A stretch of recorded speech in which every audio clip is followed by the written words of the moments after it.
from an S1 2-litre TFSI. It's the later model engine, which is actually chain driven, and we've just undertaken some quite substantial engine work on it.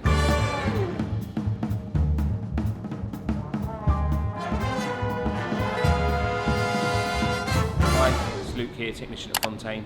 Just wanted to bring this job to your attention. It's from an S1 2-litre TFSI. It's the later model engine, which is actually chain driven, and we've just undertaken some quite substantial engine work on it, and wanted to bring you in for a look. We had a failure of the thermostat housing, which actually you can see on this vehicle just here at the back. We had quite a substantial leak from here. It wasn't dealt with quite as quickly as maybe it should have been, so the subsequent problem caused was quite severe damage to the head gasket. In turn, that warped the cylinder head and also the cylinder block. We did manage to get both resurfaced, so they're both reusable.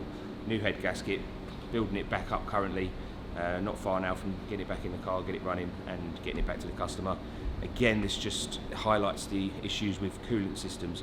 Please get them checked, get it into Fontain, so let us have a look, go over it. If there is any leaks from areas like that thermostat housing, we can get it sorted and you won't have to undertake work like this. So main symptoms with coolant loss may be intermittent cabin heating or sporadic heat coming through the vents. Also warning lights, pay attention to your dash, it knows what it's doing. If it warns you the level's low, do pull over, check it, only from cold. Don't ever check your coolant system from hot because it's pressurised. If you do open the cap hot, you may get a face full of hot coolant.